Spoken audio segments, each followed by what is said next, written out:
Hi guys, me again, and I think to take my mind off some of the recent shit that's been going on, another rugby video, Rugby Jackal. This is for you.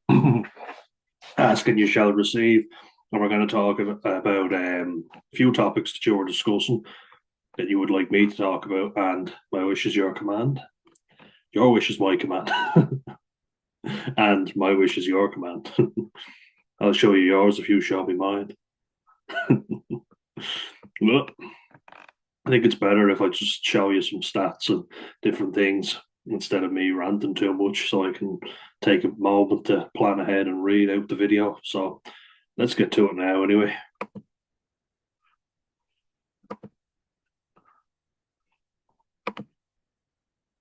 So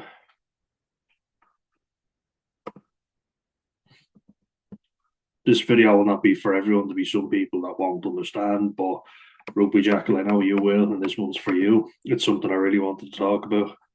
So we're going to get into it right now. So it's this question here now.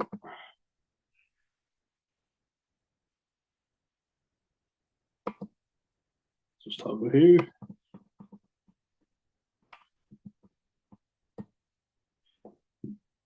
So right here, do rugby rules need revision? Absolutely. Yeah. And then this other part, have Ireland wasted a golden age of talent? 100%. And I'm so glad you asked those questions because yes to both, 100%. And do I know which one to cover first? I feel like I'd like to rant more about Ireland wasting a golden generation of talent. So I feel like I'll get to that afterwards. And I'll start with the favourite topic. So we should get to that. So let's look at it.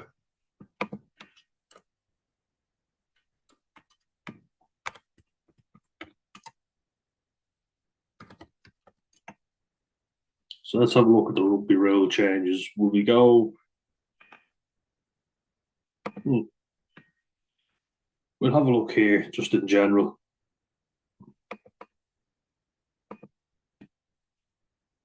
So, just to discuss a few that I've noticed recently, one of the big ones is the escort rule. So, with the kicking, so basically, what used to happen is if I kicked the ball up and I went up to catch it, you were allowed to run across, kind of block me or nudge me off the ball. Now you have to give clear access. That's what they keep saying. And I think that's a good rule. And I think it makes kicks more contestable. And you've seen a lot of teams benefit from it. Personally, I would have thought that Ireland would have benefited given that we invented Gaelic football. The overhead catch is practically in our DNA, but we seem to be falling short in every way, and teams are doing it against us and winning. You know, I feel like we're not doing well in any sort of aspect of rugby right now, but in Gaelic football, our national sport, you have to overhead catch the ball. And I feel like the round ball is harder to catch than the oval shaped rugby ball. That's one that I think is good. I like that rule. And then like the escort rule is what they call it. I know it sounds a bit dodgy, but it just means with someone blocking, basically you have to give clear access around the tackle area. That is very messy. So what you hear referees doing a lot of now is what they'll say, is there any reason or is there any mitigation that I can apply here? Any reason basically where I don't have to give the fella a red card. And that makes it even more messy. A lot of things that are happening now is the referee is saying yellow card and an off-field review when you see the hands going like that. And basically, what that means is there's head contact. Yes. It's dangerous. Yes. Is there mitigation? Potentially. But the referees can still go straight red card, you're off for the rest of the game. 20-minute red card, I feel, just makes things even more messy. So basically, what happens is after 20 minutes, you can bring a player on to replace the red carded player, but that player's night is done. So with a yellow card, you go off for 10 minutes and then you can come back on. With a red card, you're done. It's like a black book that you get in Gaelic football. A player can come on for you, but you're off. Bye bye. That's all she wrote. So let's have a look now. This is for NRL, so the National Rugby League in Australia. I mean, we go through. Not many people follow rugby league, but we'll just have a look because this might be interesting. So, starting in 2026, this year, the NRL is considering a proposal that would require the team that scores a try to kick off to restart play rather than the team that concedes the try. This change aims to reduce the momentum of the scoring team and create a more balanced contest. So that's what they do in rugby sevens, which does make it a good contest because basically rugby sevens is a game of high scoring. So there's lots of high scoring games where you spread the ball fast. You see Fiji being really good at it because their fast twitch muscle fibers are very strong. So they're very good at stepping. They're great at offloading, popping it over the shoulders, popping it every way. It's like watching the Harlem Globetrotters playing rugby. And if you scored a try, luck can go your way, a bounce of the ball or whatever. So if you kick the ball and don't regather it, that gives the other team an opportunity to do the same. And I think this is a good idea. Rugby Jackal, I presume you're talking about rugby union, but I just think it's interesting to have a look at that. And I think it would make a more balanced contest. And it always affects rugby union anyway. The two of them intertwine, and there are some ideas that are coming in from either one. And while that's a good one, I think one that I don't think would ever work, and I think is a stupid idea to even say it, is the depower the scrum. That means you're losing a huge player pool, and I mean huge, quite literally. The tight five, so the front row, the two props, the loose head, the tight head, the hooker, and the second rows. That's a lot of them gone. There's a lot of players that play rugby union and are very specialised in their positions. Whereas if you put them into rugby league, they wouldn't be great, but in rugby union, they thrive. They're great at lifting and the line out. They're great at, rucking, at the mauling. And if you take that away from them, then you'll lose a lot of players. So I think that's a stupid one. But I don't think that'll ever go. What people are saying is you can just go over and play rugby league if you don't like contested scrums. Simple as. So then we have trainer regulations. So the NRL is reviewing how long trainers can remain on the field during play, addressing concerns about disruptions and ensuring a smoother flow to the game. So yeah, usually when you watch NRL, because the rucks aren't contested and you'll see players in the backfield just kind of walking around, hands on head or hands on the hips trying to catch their air. Because you're not contesting constantly, the trainer can come on and repair an injured player as the play is happening. If it was rugby union, you'd have to stop the game because a turnover could happen like that, and then they're down the field running into the injured player. So I think that's not a bad one. The idea behind trainers in rugby league is we want you back out ASAP. So we patch you up, the magic water bottle that you see playing. The trainer will come on and they always squirt the water bottle onto the leg. Magic water, what the fuck are they putting in that water? Is it turpentine or something? Then we have penalty milking. So there are discussions on how to discourage players from staying down to milk penalties, which has become a point of frustration for fans. Imagine if they did that in football. Jeez, they'd have to change the entire game. Basically, players that are milking in rugby league, it's usually at the play the ball. So you'll hear referees say in a thick Australian accent, milking, milking. And you're there kind of going, yeah, I know what he's saying. They'll go down and they'll trash around on the ground to try and get up and play the ball, and they'll hold their face like they've been. One thing that really is disliked is a crusher tackle. So what a crusher tackle is when a player gets you down around the legs and another player comes in over the top and pushes your neck down. They put a lot of pressure to the back of the neck. It's very sore. I've had it done to me and I've done it to other people as well. It's a dickhead move. Sometimes it happens by accident completely. Other times it's intentional. When a player comes in after the tackle is complete and just lands and pushes the player's neck down, it's sore, But some players will get up and go, oh, like a footballer. And so I think it's a good idea that referees do clamp down on that in rugby league terms because it's definitely frustrating and it slows the game down if players are going down doing it. You'll see a lot of players winding the clock down. So in rugby league, once time is up, if you get tackled, that means it's an end in play and the game is over.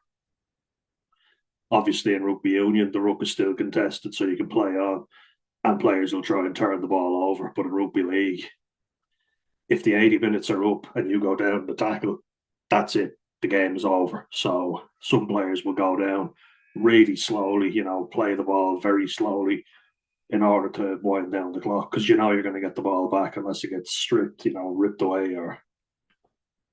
So yeah, definitely be frustrating for fans. Then we have aerial contests and sin bin rules. The NRL is also examining clearer rules around aerial contests and ensuring that sin bin or send off decisions do not disproportionately affect match outcomes.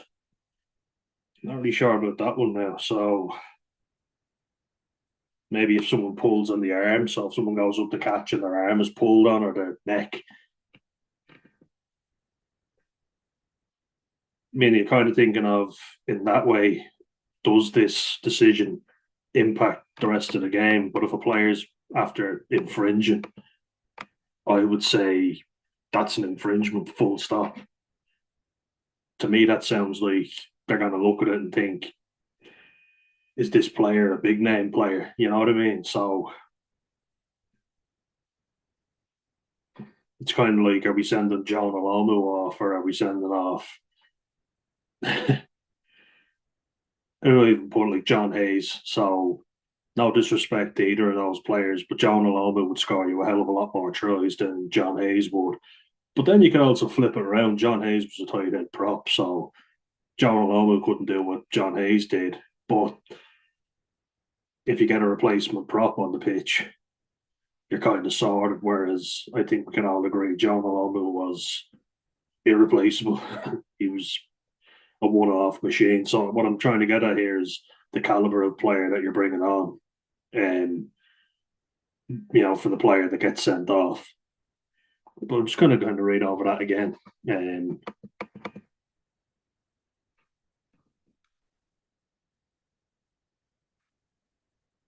Because if a player deserves to be sent off, they deserve to be sent off.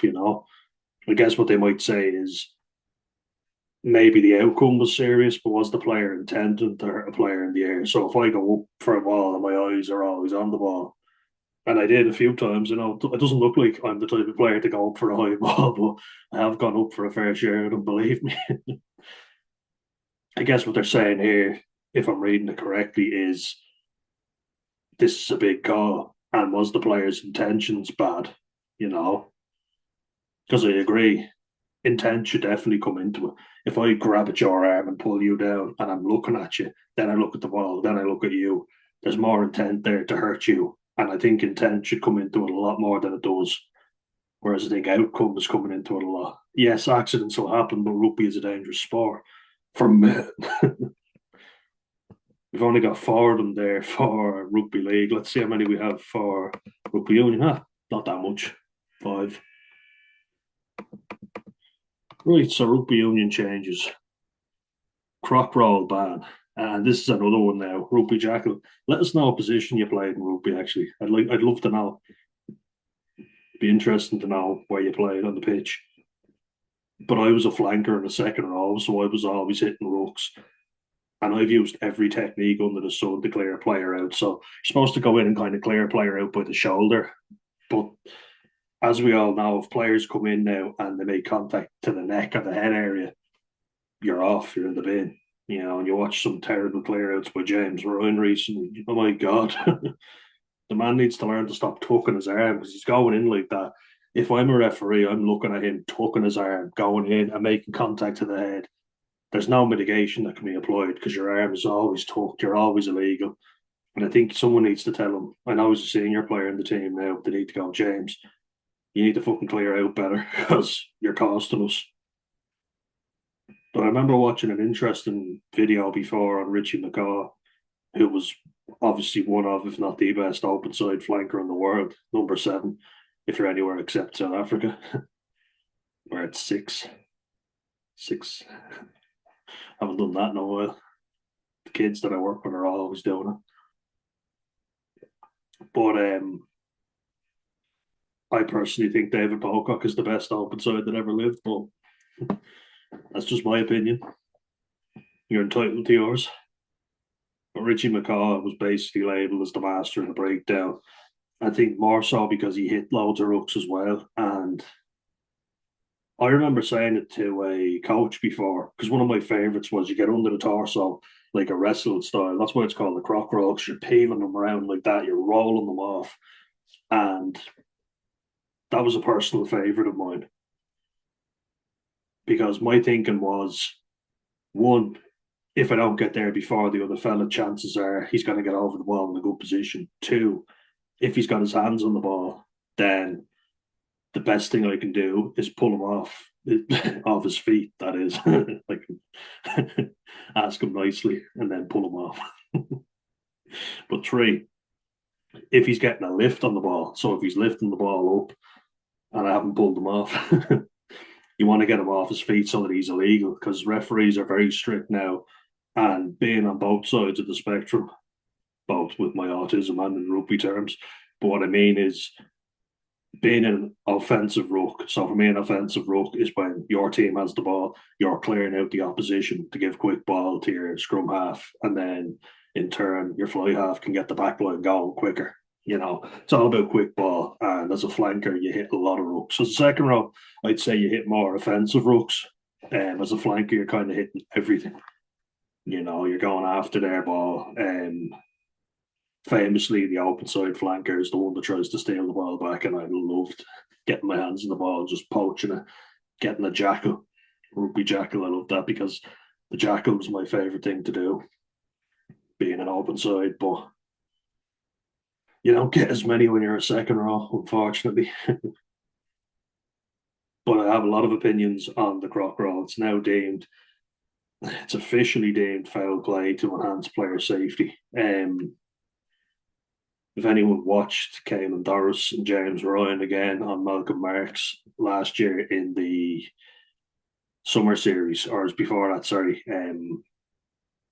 when they played South Africa in only two games in Pretoria, it was, and then they played them in Durban. It was quite a dodgy clear out, and personally, I feel like Caelan Doris wasn't at fault. I feel like it was James Ryan who should have been blamed 100% for the dodgy clear out.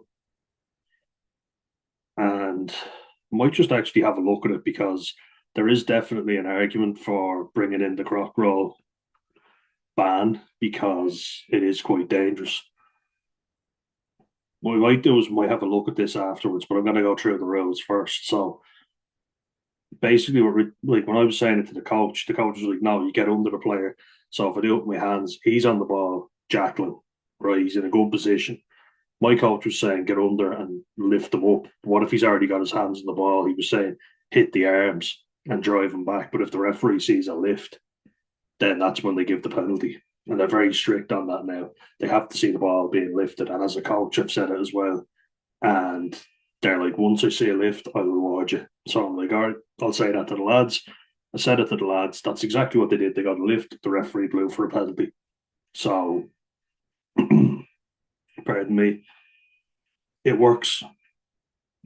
Talking to the ref and having a good relationship with the ref, but being very clear with them as well, always helps you out. So, try to be the coach that gets on well with the ref, and you'll go far.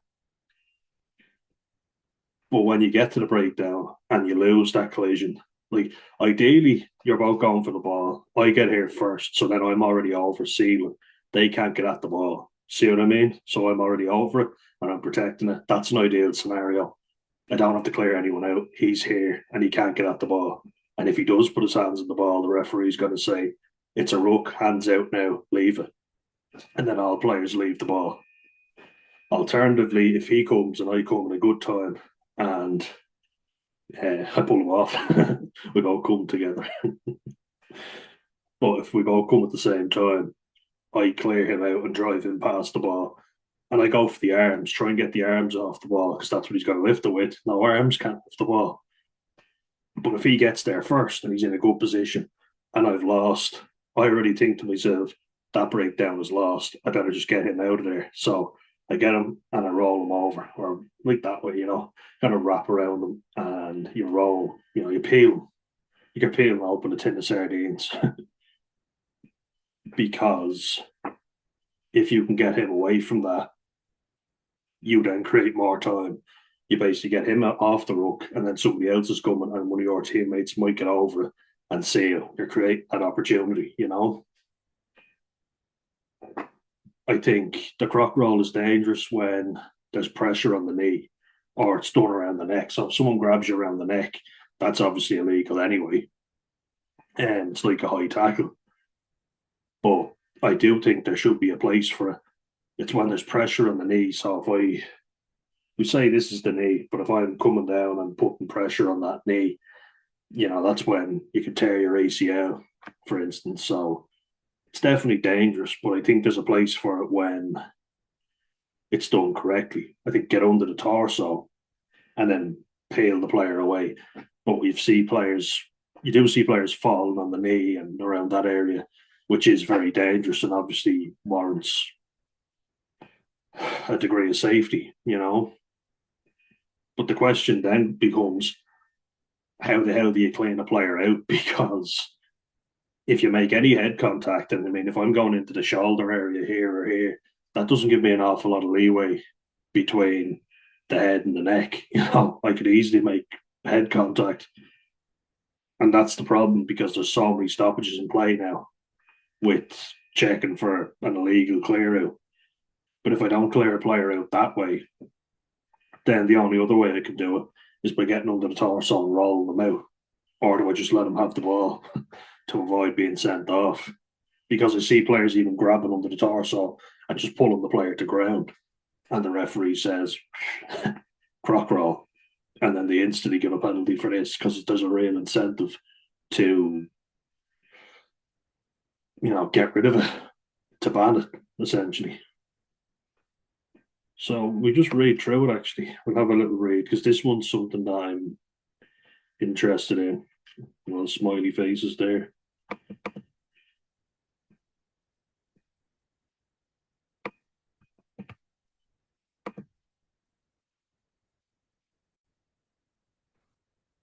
So I actually think that this is a better section, and it kind of goes into more detail. So yeah, there's different rules around it as well. So there's trials, so it kind of labels that. And this is from Wolfpack Rugby Alberta, so the Canadians playing their role. Right, so anything else? So yeah, the main rugby mumbo jumbo. Rugby continues to evolve to improve safety, flow, and fairness on the pitch. In 2005, World Rugby ratified several key law changes and launched global trials for others. Here's what you need to know: ratified. So that means these changes are now officially part of the global law book. First time hearing that word, but ratify, motherfucker. The croc roll technique is now officially deemed foul play to enhance player safety. Players may not roll out, pull, or twist an opponent while removing a jackler from the tackle. And sorry, just make sure that we're rolling. We are.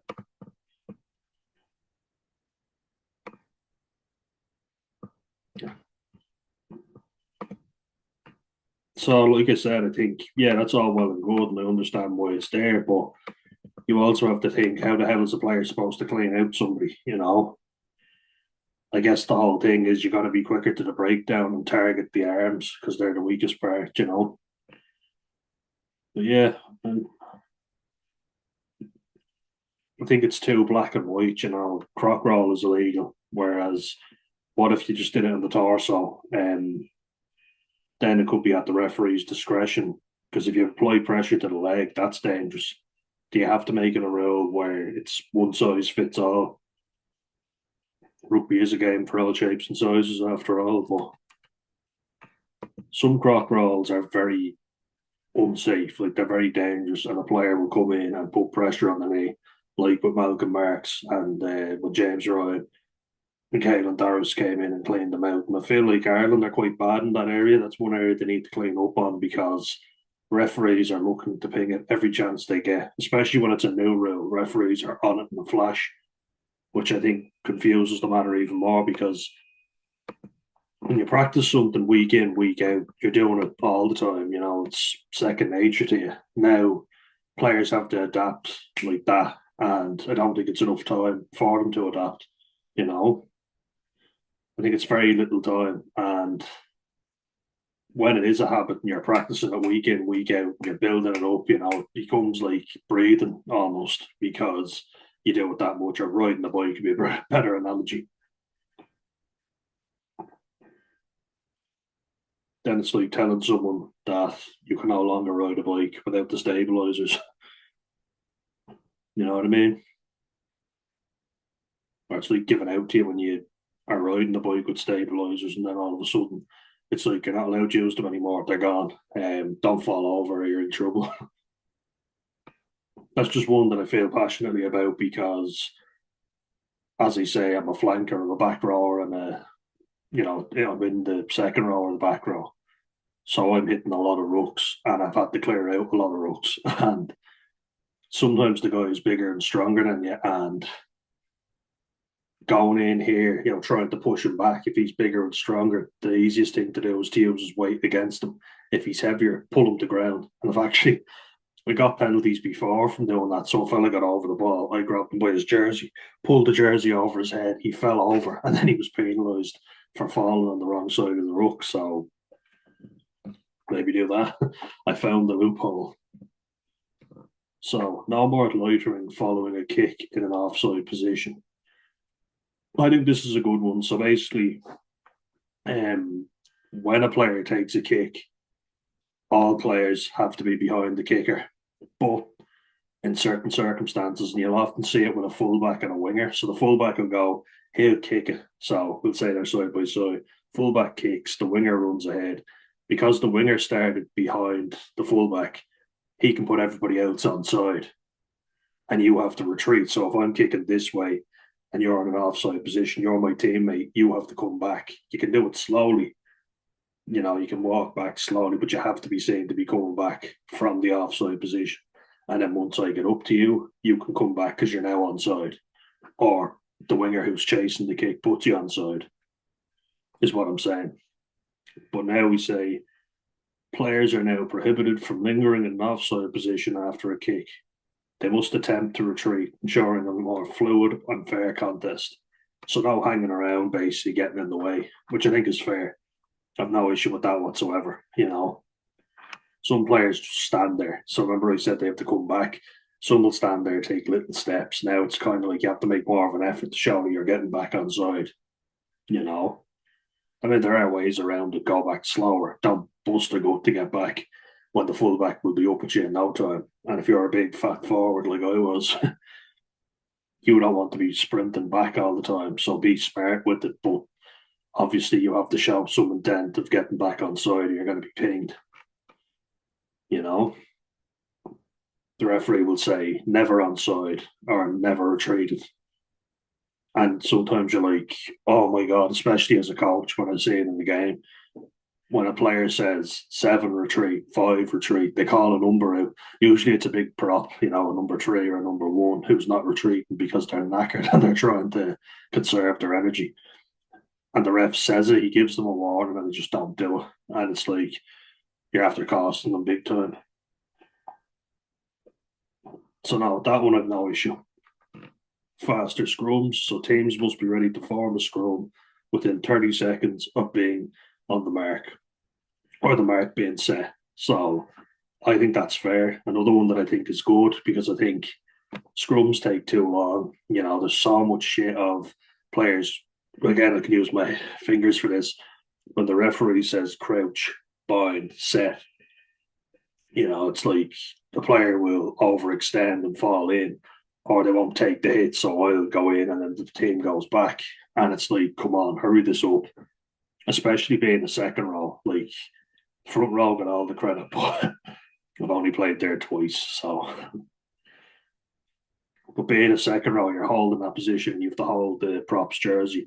I prefer doing it that way. So you get the jersey and you pull down on it like that, and you get a good firm grip. But then you have to bind with your fellow second row, and you're taking a lot of pressure as well. And it's an awkward position to be in.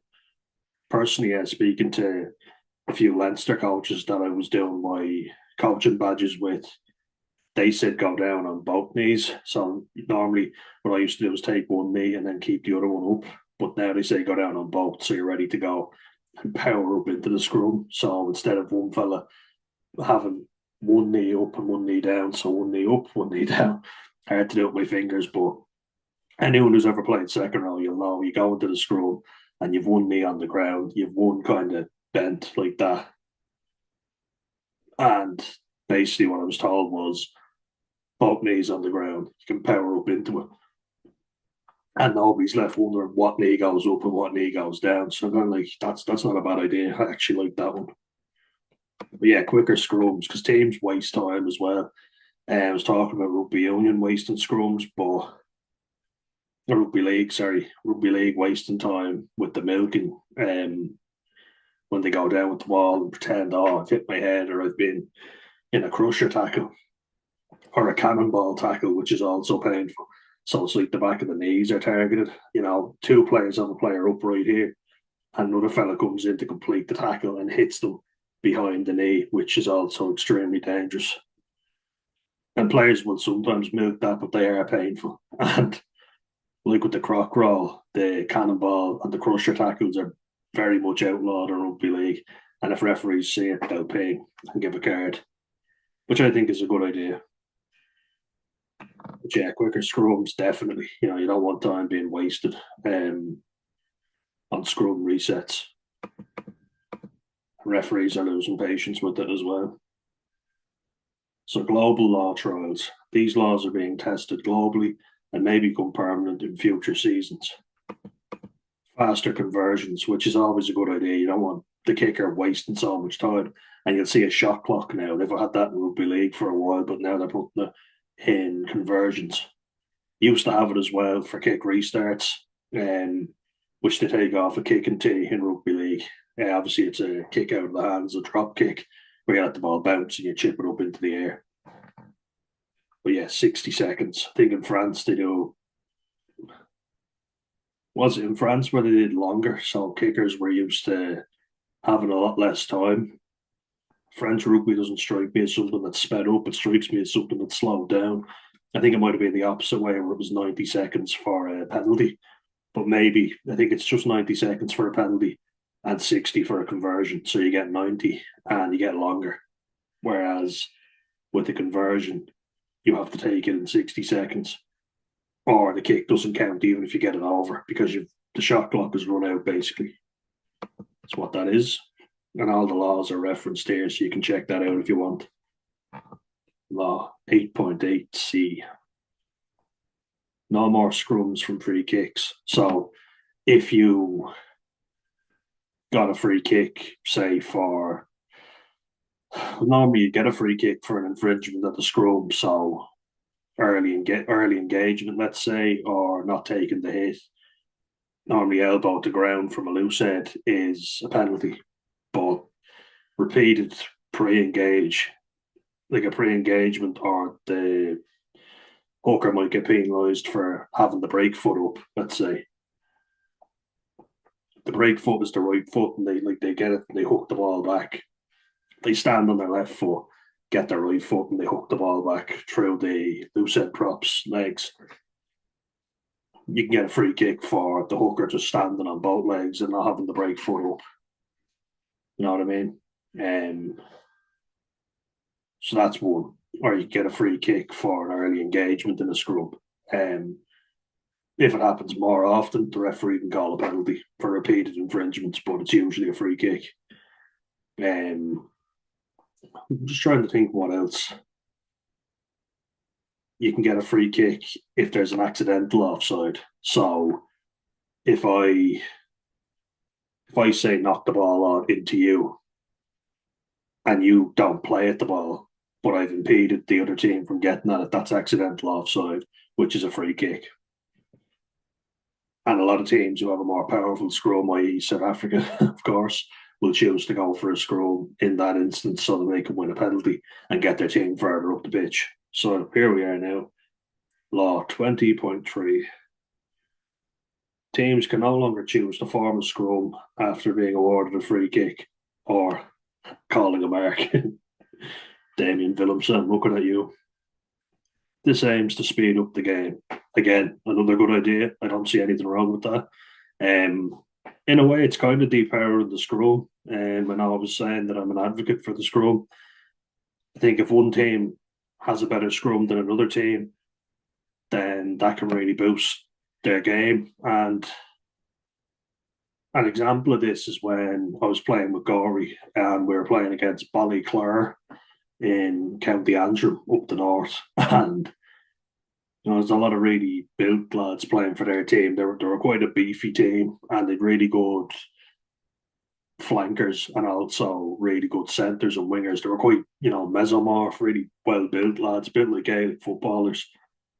And they were just bursting through the middle of the pitch and really getting on top of us. And we were obviously thinking, oh, we've lost the physical battle. They're obviously much stronger than we are, you know.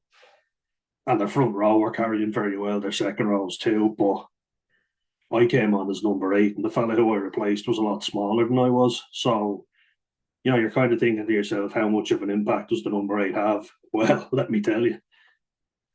I could see our scrum kind of going forward, but then we were getting the ball out really fast and kicking it away. And then their strong backline were coming back at us and destroying us. They just kept running it straight. And I'll be honest, I didn't know the calls. I didn't know our trick plays off the scrum.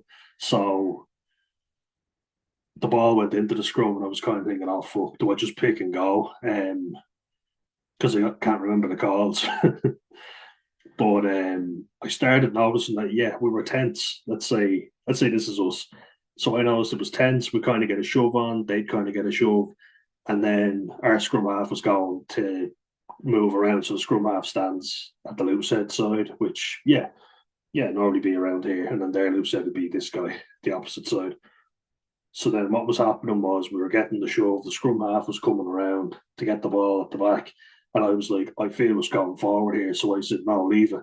And we were getting the shove. We were moving them forward, and then we were driving them back. And your man was giving out to me, the scrum half. And this is what scrum halves know. I said, we're going forward, though, every time. We got a penalty. And then from that penalty, we decided to maul. And then we mauled. I was the one ripping the ball off the jumper. So jumper comes up, goes down, hands me the ball. I rip it. The line out, by the way, is when you have the hooker thrown in, and it can be up to 7 men standing side by side in the channel. The ball goes down the middle, and you usually lift someone up, jumping for it, and then the other fellas go up and they can try and compete. But we got the ball, we're going forward. I was supposed to be in the middle, so me and the 2 lads were supposed to bind to the pillars and jumper. We start going forward and we just kept going forward, and then they dragged us down illegally, so we got a penalty advantage, and then we scored from that penalty advantage. So those are 2 examples where we were getting physically destroyed, but we had the better set piece. And I really kind of thought to myself, we need to just keep scrumming and mauling here, because they are going back. They don't want the scrum, they don't want the ball, and this is where we're getting the advantage. So we were absolutely battered physically, but once the set piece came, that's where we were getting the upper hand. So I just thought, let's keep doing this. This works. So that game really helped me appreciate how powerful the scrum is, quite literally. So I do see where there is a place for the scrum, because you might not be as good around the park as the other team, but if you have a good set piece, it's a pretty good foundation to go from. as you say, I didn't even know the calls, but I just thought we're going forward. We win a penalty, we kick to the corner, we get a maul, we maul every time. We had a lad that was like about 6'5", 6'6", and only 90 kilos. So we were whipping him up, getting him down, and then we were mauling it. And it really works, works brilliantly. But I guess every rule that's coming in here is designed to speed up the game. Though, in my opinion, it's slowing down with all the injuries. So maybe that's why there's more of an incentive. They need to think about viewers as well and the fan base, as always. So now this stuff would be interesting to me. Now take a sip.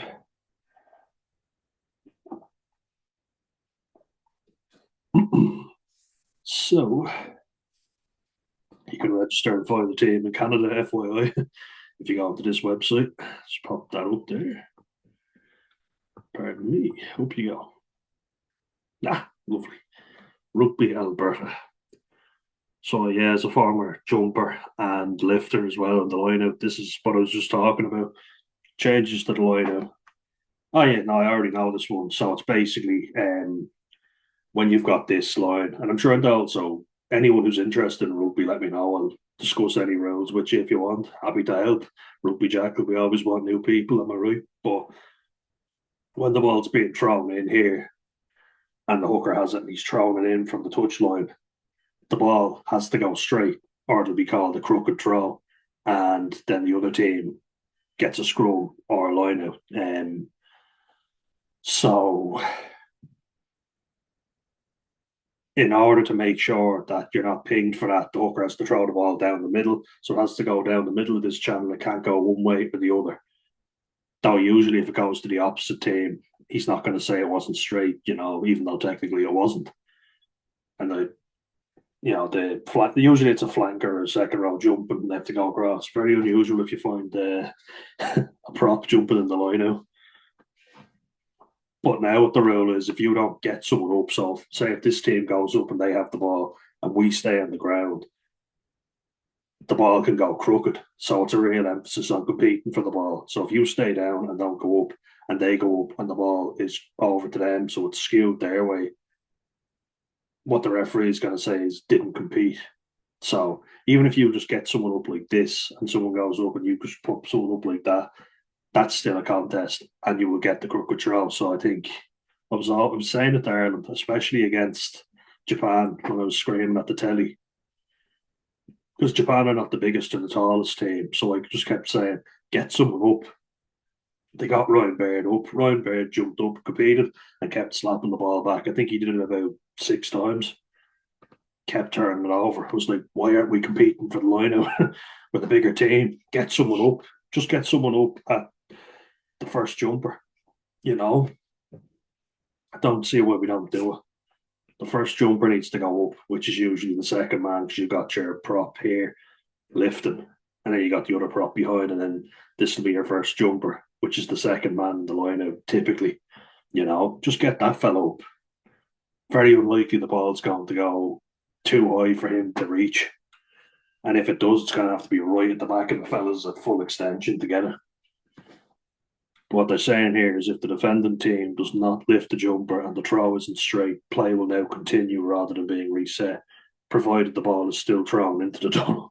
Yeah, so it's not thrown on the ground or whatever. You'd have to be pretty bad for that. Although, does anyone remember Jerry Flannery against France in the World Cup in 2007? Oh my God. I wasn't even 9, and I can remember. Actually, no, I would have just recently been 9, actually. And the ball he threw it on the ground in front of him. I don't know how the hell he managed to do that. And it's annoying as well because he was on a TV show throwing the ball and showing how well he could throw it, blindfolded. And I was just thinking to myself, he's getting it into a bag every time or throwing it in through a basketball hoop. And yet he's standing there in a World Cup game and he pings it off the ground right in front of him. Oh my God. Anything that can go wrong in Irish rugby typically does. And let's not mention quarterfinals. Oh, they're just painful. The most painful team to watch in world rugby, I would say, is Ireland.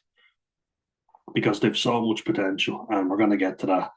I'm not going to spoil that yet. We're going to get to that. Trust me. I can't wait to get to that. But we'll go through the rules first. We're going to go through rules that need some changes. This one I think is pretty good. I have no issue with this again. You could find an issue with it and say it's not fair. My simple answer is throw somebody up.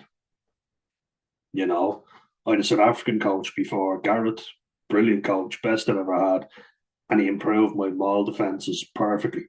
We used to even get one man up to kind of throw the hooker off. So you're kind of trying to get someone up and disrupt, and then it's like they go up, we go up as well, and as soon as they hit the ground, we hit the man with the ball, we drive him back. You don't lift the leg up because if you lift the leg up, it's going to be a penalty. But just get under him, drive him back.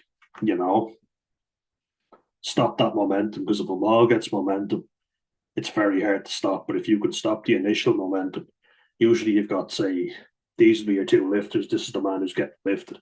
And if they start going forward, we normally towards the screen. But if you can stop that initial momentum and separate the jumper from his lifters, you've won half the battle already. So I think it's important to do that. And you can still do that while getting the man up in the air. So that rule, I think, no issue with that. I think that's fair enough. I think it's up to the other team to compete for the ball, simple as.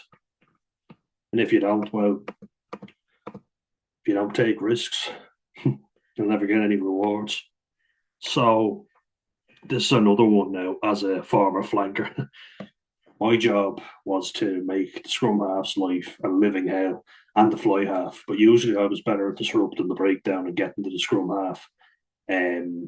You're always trying to rough them up, or because I was kind of a second row slash flanker, more times I actually played second row than flanker now that I think of it. But I was always very close to the breakdown. I've got long arms, so when the scrum half would lift the ball, I was always putting the hand over and disrupting them.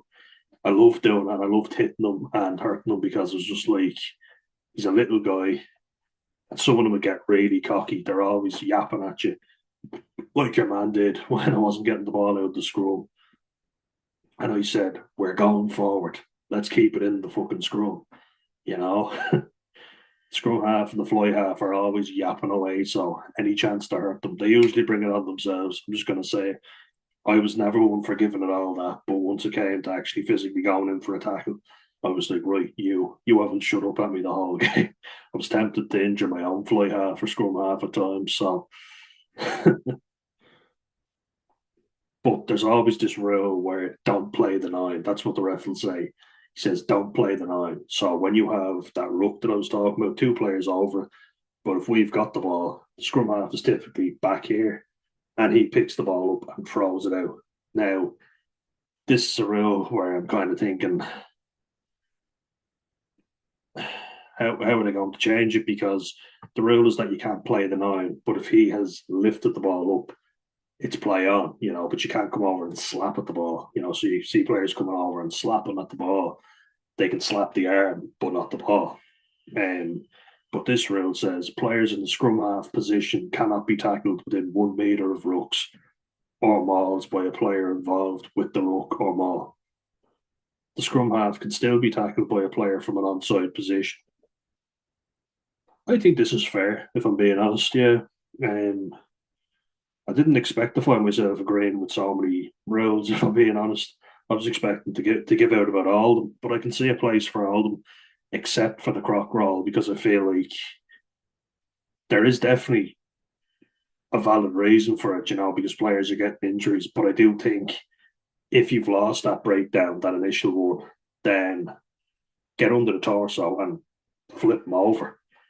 But if a player goes near the leg and targets the leg or goes near the ACL, that's where serious injury can occur. So I'm kind of like, that's fair enough.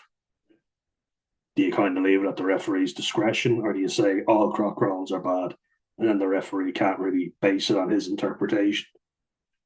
Because there is also an argument for that, because lots of referees are interpreting things, and if you leave something up to human error, you get inconsistencies. And we're talking a lot about rugby inconsistencies. So look, can see why they're doing all of them, but it's just when does it stop? And how long do they give players to adapt to it, because it's big changes in the game. Players like Richie McCaw and David Pocock wouldn't survive in the game nowadays because they'd be penalised so much. These were supreme athletes. But yeah, this one, like, it's basically saying if you're behind the hindmost foot, so say the ruck is here, you have to be back behind here. And the Six Nations last year, I highlighted how blatantly obvious England were infringing and how they were ahead of the hindmost foot nearly all the time, but never got pinged for it. It's the foot that's the furthest back in your ruck. So basically, this is our ruck. This is the furthest forward fella. This is the fella furthest at the back. I have to be behind that foot. And then on the opposite side, I have to be here, so I have to be behind that foot or else I'm offside, technically. And it gives more space for the attacking team because rugby union is unlike rugby league. You don't get 10 yards to run up every single tackle. So you have less space to run at the opposition. So it's real tight collisions. Basically, this just stops players from coming through the ruck and playing the nine. You have to come from an onside position. So within 1 metre of rucks, then you can come through once the player playing scrum half. So it could be anyone. Second rows play scrum half from time to time. Again, I've done it myself where you're picking it up. And I've done it a few times and gone a snipe like Conor Murray. And I got a try from him. I was actually pretty good at it because everybody just thought I'm a big lumbering idiot. I'm going to throw the pass. But then I'd go, oh, they're all moving. I'll run through that gap. I had every intention of passing, but then I lifted it up. They all moved, and I was like, ooh, lots of space. I'll run through like a gazelle. So from an onside position, the scrum half can still be tackled, so that's fair enough. Law references laws 15.18 rucks and 16.18 mauls. So there's different rules for each one. You can check them out if you want. So faster lineouts. Teams must be ready to form a lineout within 30 seconds of the mark. Same as scrums. And I think it stops people wasting time going down injured. You hear referees often saying when someone's getting their boots taped up, Kane Healy with his 3 layers of socks and his boots taped up the fuck. The referee's like, let's go, we're ready to go. And it's kind of like, yeah, come on, let's get to it. Especially when you have a bigger team that are going down more, They're physically dominating you, but they haven't the fitness. That's when your fitness will play a role. So I think there is something to be gained by that 100%. Quicker lineouts and quicker scrums is definitely a good thing. So scrum halves can't cross the tunnel. So yeah, again, if we have a scrum, then players going head to head, what you'll see is a scrum half will typically go around and kind of follow the other scrum half. Now they can't do that; they have to stop halfway, so they can't actually go past that tunnel. So we have them here. We'll use my thumb. Yeah, if I can. My thumbs aren't that flexible. If we got the heads button in there, and this is our loose head, scrum half will typically come up to around halfway, but then he can't actually go any further past. So you'll see them following the scrum half and pushing and pushing. Defending scrum halves cannot advance past the centre of the line of the tunnel at scrums. I think that's a good one because that stops a player coming right around, putting the pressure on when the scrum half is basically at the number 8. So the scrum half feeds the ball into the scrum, which is never straight, and it's supposed to be, but we've kind of just accepted that it's never going to be straight. There's so many crooked feeds in the game. But then it stops the other scrum half from applying lots of pressure. He has to stop in here, in this little gap, and he can't go any further than that. So that's pretty fair, I think. It just means the other scrum half can get the ball out quicker. All these rules are there to make the game quicker, essentially. Why these changes matter? These law updates reflect an ongoing commitment to safety. These law updates reflect an ongoing commitment to safer, faster, and more spectator-friendly rugby. From banning risky techniques to enforcing quicker restarts, World Rugby continues to shape the future of the sport. Stay sharp, stay informed, and adjust your game accordingly. What a catchy slogan. But yeah, it's all about fans at the end of the day, and a slow game where players are going down pretending to be injured and taking a while to form up for a scrum or a line out. It's just stupid, and you may as well speed it up if you can. And I think all those rules, like I think, have a place. Even the one that I don't necessarily agree with 100%. Lineouts and scrums and all, I think fair enough.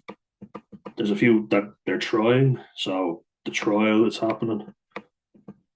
You kind of think fair enough, that's all right. But I think when it comes to trialing a new rule, that can be a bit messy because what are we going to keep? What are we going to get rid of? That can be kind of messy.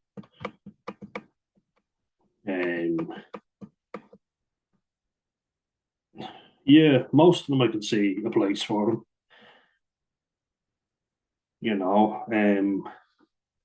As you say, very grey area now in law 9.20D. I do just think like it's very messy and unclear how you clear a player out because if you lose the speed to the breakdown, then it only leaves you one option, which is to get the other player off his feet. And if you can't outmuscle him, get under the torso, you twist, you roll. You don't get under the neck because that's illegal. But what I will look at, because these ones I don't really think you need to show a video, you can kind of just talk about them. Players could time waste with all these. I think that's basically what they're getting at here. And, get up and compete for the line out. And if it's crooked, you're going to get the scrum with the line out. If you don't compete, you're not going to get it. So, no, I don't have an issue with that really at all. So yeah, that's pretty good, I will say. Then, just to show you,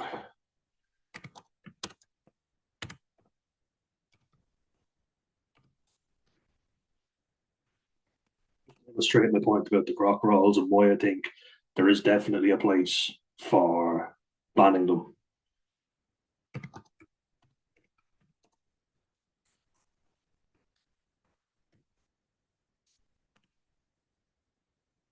So here we are now. This is definitely one.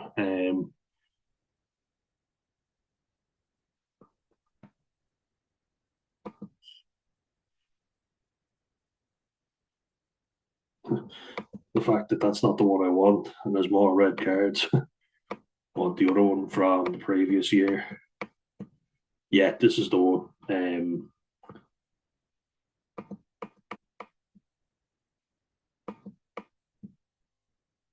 Let's see.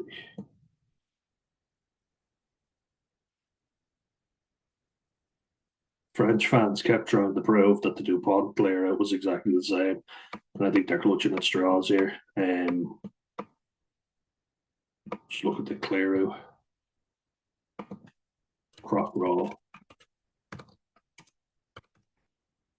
You look, his leg was already heavily bandaged, so it was quite a nasty one.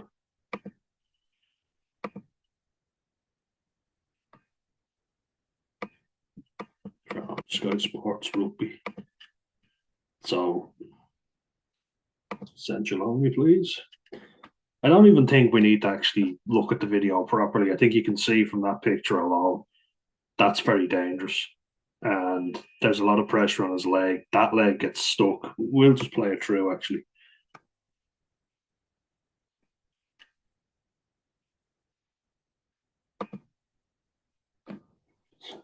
Fix FAPO rule. We'll put that on many a time before a game. Get rid of congestion. I always get very bummed up before games. Marks is a number 16. He's very good over the ball. So in that jackal position, ripping the ball up, he gets in this position all the time. So I talked about flankers being great at jackling, but a lot of hookers are too. Bismarck Duplessis being one of the best. Rory Best being one of the best. Don't mess with the best. Get the best. Don't mess. Rory Best has a bit of a lisp. That's why I say Rory Best. He was very good at the jackal, though, to be fair. And then you had, well, you still have them, Julien Marchand and Piotr Movaca, the French hookers. Very good off the breakdown. And Bismarck Duplessis is one of the best I've ever seen. And, that lean sort of hooker build, not the potato with toothpick for legs, like Jamie George. Although Jamie George is deceptively fast, a good player, just not that modern type of hooker build. Some of them are absolutely ripped. But you'll see it here. So Malcolm Marks approaches the breakdown. I just want to go back because this is as someone who's also jackling over the ball, but someone who's clearing out. I want to ask, how would you clear him out? Because I want to highlight the position he gets himself when he goes for the ball. Caelan Doris and James Ryan are at a disadvantage already. They're a bit slow, and that shit's got to really annoy you when you hear the bell playing, in the background every time there's a fight going on in a rugby game. I say fight because it's always pushing and shoving. There's never anything more, and yet they're playing this ding ding. So I think you can see this one might be even better. We'll just have a look at it briefly from a channel that I watch quite a bit of, TAS Analytics. We don't need to watch that clip, so won't go into too much.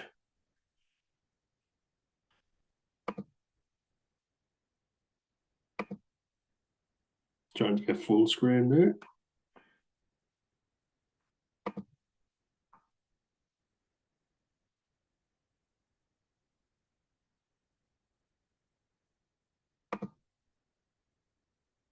It's not going to full screen for whatever reason. 1 second. It's pausing and everything for me, so bear with me there, guys.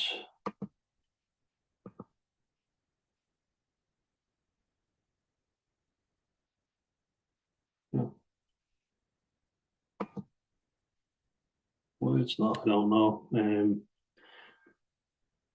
Let's just go back for a sec.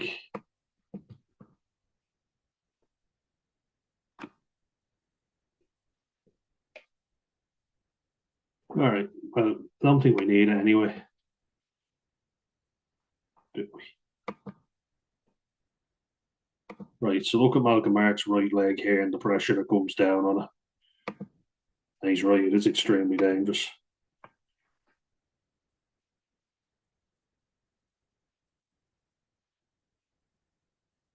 James Ryan, though, for me, contributes more because he falls down and applies more pressure. And this is where the croc roll is dangerous. There's a player here already. They're both on that leg and they both fall on his right leg, which is already heavily strapped. That twist in motion is extremely painful. It's happened to me before, so I feel you, Malcolm Marks. And yes, that's how you tear someone's ACL. Absolutely. So that is why you ban the croc roll, 100%. I agree with that completely. Um, but is there a place for it when it's not done like that? I think bending someone over and then twisting them on their leg is dangerous. But I think if you get someone under the torso and clean them out properly, and there's a video of Richie McCaw talking about how to clear someone out instead of actually jackling, he's showing you how to clear somebody. So I think there's a place for it. I think it's very difficult to clean somebody out legally in rugby now, and it's just getting more and more difficult. Bundy Aki was actually, I agreed with what he said, but I didn't agree that it applied to what he did. So against the Stormers, he made a very dangerous clear out on Stormers winger Ciabalo Sinatla. And actually, we might just have a look at that now, because I feel like that's something that we could look at.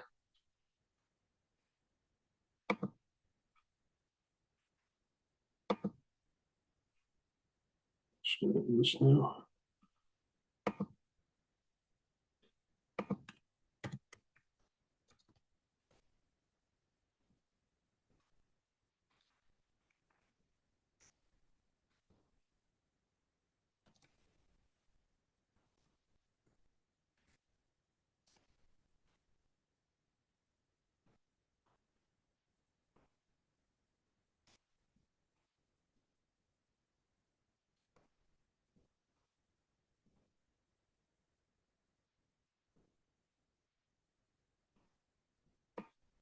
Here we go now. So if we share my screen,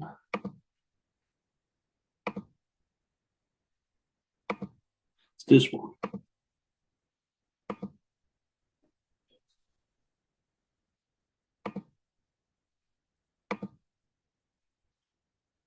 What's going on here?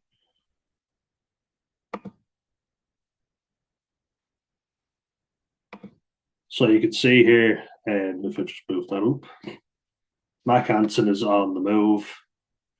He's running down at speed, and his team are trying to bust a gut to get up with him and support him. Bundy Aki is back here, and Ciabalo Sonatla is here. So when he gets tackled, Bundy Aki, or sorry, Mac Hansen would show it here and we'll play it on. And Bundy Aki is coming from a distance, trying to clear out, and he's lost the collision. So ball goes out here. John Porch takes it. Sonatla gets over him, and you see how he then takes his hands off and goes for the ball again. And Bundy Aki is so far away that he's lost that initial collision because he's too slow. The support is way too slow from Connacht to get there. So they've already lost the speed battle. So now he's just kind of going balls to the walls. Actually, I would say, yeah, that's actually illegal from Sonatla because he's not supporting his own body weight. His hand is clearly on the ground. The palm of the hand cannot be on the ground. You have to be supporting your own body weight. He has to be upright at all times. He's clearly not. Basically, he'd fall over if his hand wasn't there, which I think the referee did allude to in fairness, but because of Bundy Aki's actions, foul play overrules an illegal act, because it's dangerous and he hits him right on the neck, head area. So no complaints about this as much as I love Bundy. You see how he comes flying in, like, look at that. He's off his feet as well, so not a good picture. So freeze that. Yeah, you see how he comes flying in off his feet and that shoulder makes contact with the neck area. And I think Ireland are bad for it because we're too slow to the breakdown. If we were into the ruck quicker, and like I said about that battle, if we got in under it faster or won that speed, we wouldn't have to come in with such rash clearance. I think it's an issue where we don't get there fast enough, and as a result, we're panicking. And when you panic, you make stupid mistakes like Bundy made here. Commentator actually said, "What a clean from Bundy Aki," but nah. Once you see the replay, there was definite head contact. But if you can't do that and you can't croc roll, what the hell are you supposed to do?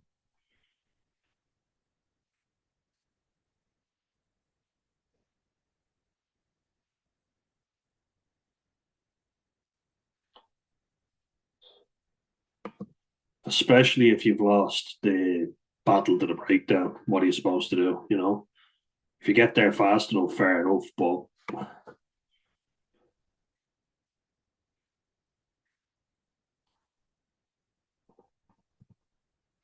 if you look at this,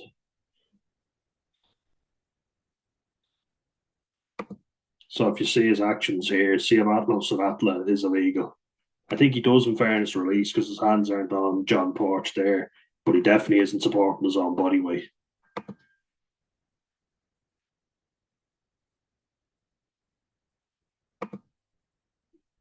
Well, in fairness, like, which if you're Bundy Aki, you're coming from a distance and you're trying to clear somebody out, you're going for the arms. That's the point that I'm making. Where the hell is he supposed to put his shoulder? Like, it's attached to his body, I'd say, because he's off his feet and he's reckless.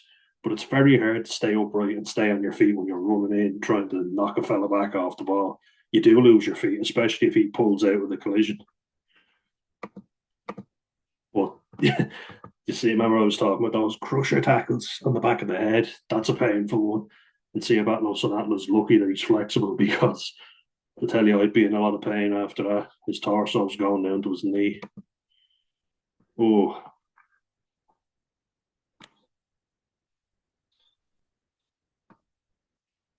in fairness to the commentator who was South African, I think it might be Hanyani Shimangi, if I'm not mistaken. Gabani Bobo, I know his voice, so it's definitely not him. But if you do look, in fairness, if the South African commentator is saying, what is Bundy supposed to do? Exactly. Like, that's the only area he's allowed to target. It's very easy to get that wrong, especially when the left leg of John Porch is coming up like that and kind of cutting off the space. And if he goes for the other shoulder, he's going to hit it with that shoulder, which means his left shoulder will make contact with the head and neck. Like, to be fair to him, there, Bundy is in a good position to clear him out. He's got wide legs. He has to do it, you know. He's gone for broke here and he gets it wrong, but I think it's very easy to get it wrong.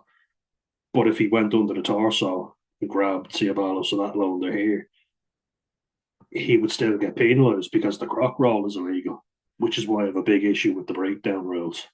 You know, it just doesn't look good though because the arm is tucked, he's off his feet, definitely makes head contact at speed from a distance. So I was kind of like, you can't really complain much about that. And the ferocity he hit him with, you know, it is Bundy after all. So it's why we love him, but it's hard to argue with that one. You know, you definitely can't say it's not a red because it's straight to the head. In fairness, Atlas not really complaining. He just got up and carried on. So credit to him. He would have been penalised, I'd say, had it been a legal clear out. If the ball had been turned over, I'd say the referee probably would have had to call a penalty for being off his feet. So should Bundy have just left it? Maybe I don't know, but I've been in that situation where you are panicking, you're thinking, "Oh shit, they've gotten over it." Just go in and slam them out of it, you know.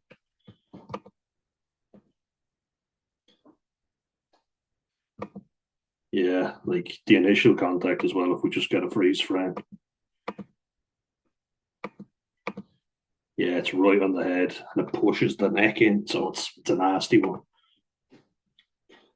And in fairness, Ciabalos and Atla took it like a champ. In fairness to him.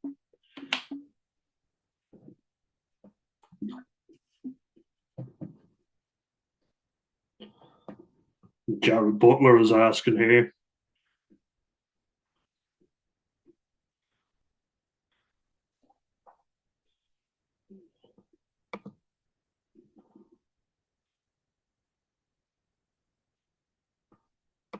And what Bundy was saying afterwards was, where am I supposed to clean him?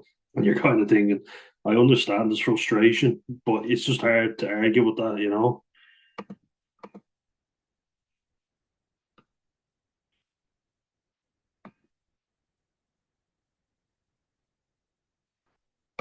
So what they were both asking was, could you please explain it?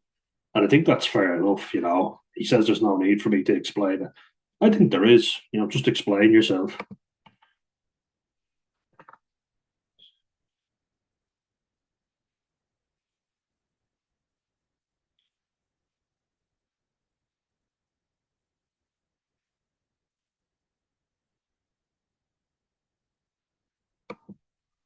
So Jared Butler is saying Bundy calm down, which he's right to do, but at the same time, where do you want the player to clean him out, you know, because it's very hard to do it and not be illegal. Because if I'm not allowed to grab you on the torso and flip you, then I have to come in like a bat out of hell, as Meatloaf would say, and I have to just bash you off, and I can't do that legally all the time. I'm going to make some head contact, at least neck contact, because that area and that area is where I'm going to make contact with my shoulder. So it is very messy, you know. Breakdowns are extremely messy.